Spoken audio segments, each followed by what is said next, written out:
यहाँ हम बात कर रहे हैं कि घर में किन कारणों के चलते आपके घर का वास्तु खराब हो सकता है या फिर उसको अच्छा किया जा सकता है। कहाँ से सकारात्मक ऊर्जाएं यानी कि पॉजिटिव एनर्जी आ सकती है, कहाँ से नेगेटिव एनर्जी आएगी आपके घर के अंदर यानी कि नकारात्मक ऊर्जाएं। और इन सभी बातों पर हम बड़े तसल्ली बख्श काम करेंगे। वीडियो को अंत तक देखकर आपको समझ आ जाएगा कि किस प्रकार आपके घर में जो ये घड़ी है जिससे कि आप अपने समय का पता लगाते हैं, किस प्रकार आपके समय को बदल देगी। अगर आप इसको सही तरीके से यूज में ले रहे हैं, सारे वास्तु के नियमों का पालन कर रहे हैं, तो यही घड़ी आपको बहुत बड़ा मुनाफा करके देगी। अगर नहीं कर रहे हैं तो यही घड़ी आपकी जिंदगी को कर देगी बर्बाद। तो चलिए जानते हैं घड़ी से जुड़े कुछ वास्तु के नियमों का।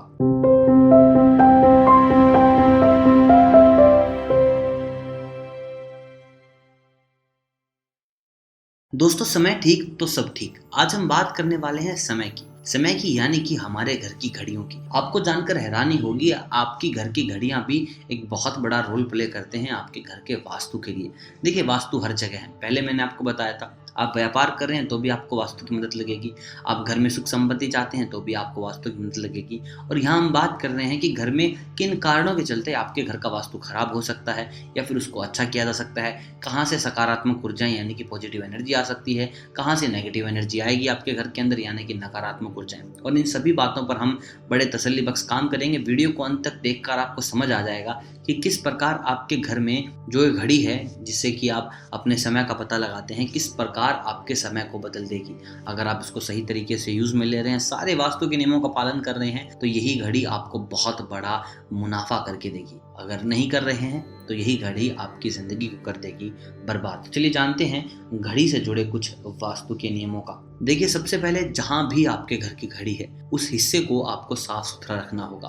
अपनी घड़ी को आपको साफ सुथरा रखना होगा। ऐसा नहीं कि आपने थोड़ी हाइट पे घड़ी लगा दी, फिर कोई साफ सफाई नहीं कर रहा, घड़ी पर धूल जम जाती है, घड़ी पर मकड़ी ने जाले लगा लिए लेकिन आप साफ सफाई कर ही नहीं रहे हैं। तो दोस्तों, ये बहुत ज्यादा गलत है। अगर आपके घर पर मकड़ी का जाला है और वो घड़ी पर है तो वो बहुत ही अपशगुन माना जाता है। देखिए, मकड़ी के जाले तो घर में ही गलत होते हैं। ऐसे में अगर घड़ी पर भी मकड़ी का जाला है तो समझ लीजिए आपने सारी हदें पार कर दी हैं। आपके घर में बहुत ज़्यादा नकारात्मकता घुस चुकी है।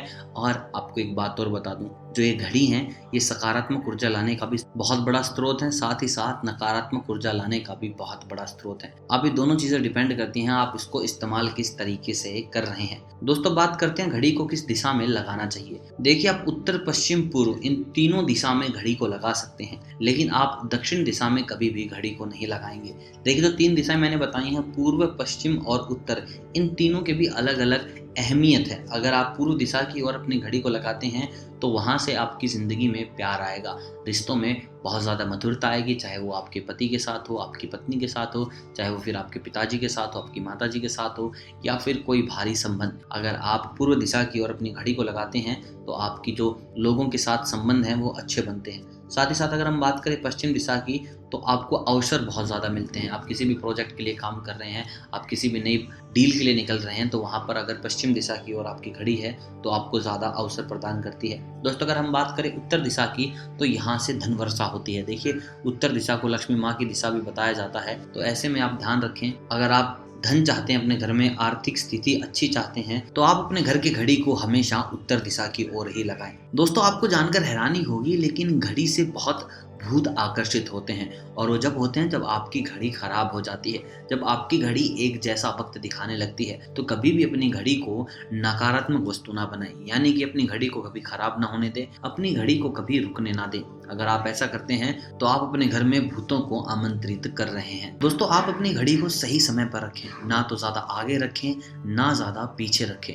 अगर आपकी घड़ी का समय बिल्कुल सही है तो आपकी जिंदगी में भी सब कुछ सही होगा। देखिए, मैं आपको बता दूं, कुछ लोग समय के चलते, कुछ अपने कारणों के चलते, निजी प्रॉब्लम के चलते क्या तो घड़ी को बहुत आगे रखेंगे या फिर घड़ी को रखेंगे पीछे। अगर आप भी उन जैसों में हैं तो मैं आपको बता दूं, आप बहुत जल्दी बड़े दुष्परिणाम इस चीज के देखेंगे। दोस्तों, अगर आपके बिजनेस की जगह पर आपकी घड़ी बंद हो जाती है तो समझ लीजिए बहुत बड़ा घाटा होने वाला है। या फिर आपकी घड़ी बार बार बंद होती है, ठीक होने पर भी बंद होती है, तो आपको किसी ज्योतिषी को दिखाना चाहिए। आपकी तबीयत खराब हो सकती है, आपके स्वास्थ्य से संबंधित बहुत से दुष्परिणाम आपको झेलने पड़ सकते हैं। दोस्तों, अंत में बात करेंगे उन लोगों की जो अपने तकिए के नीचे घड़ी को रखकर सोते हैं। दोस्तों, अगर आप ऐसा कर रहे हैं तो आप वास्तु के बहुत बड़े नियम का उल्लंघन कर रहे हैं। देखिए, वास्तु सबसे पहले तो ये कहता है कि कोई भी इलेक्ट्रॉनिक गैजेट्स आपके नज़दीक नहीं होना चाहिए जब आप सो रहे हैं। तो सबसे पहले आपका घड़ी रखकर सोना ही गलत है। अगर आप तकिए के नीचे रखकर सो रहे हैं तो ये एक और उल्लंघन हो जाता है और इसके दुष्परिणाम भी बहुत खतरनाक है, जिसके चलते आप अपनी ज़िंदगी में अपना बिजनेस खो सकते हैं, अपने परिवार को खो सकते हैं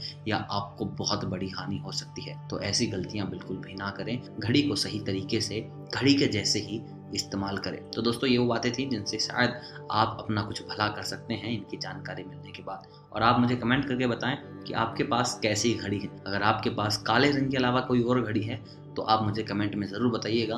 उस कलर के अकॉर्डिंग मैं आपको बताऊंगा कि उस घड़ी के नियम क्या है। वीडियो अगर पसंद आया हो तो वीडियो को लाइक कीजिएगा। चैनल पर नए हैं तो चैनल को कीजिएगा सब्सक्राइब। मैं मिलता हूँ आपसे बहुत जल्द वास्तु की दुनिया में आपको ले जाने के लिए। तब तक आप सभी को अलविदा।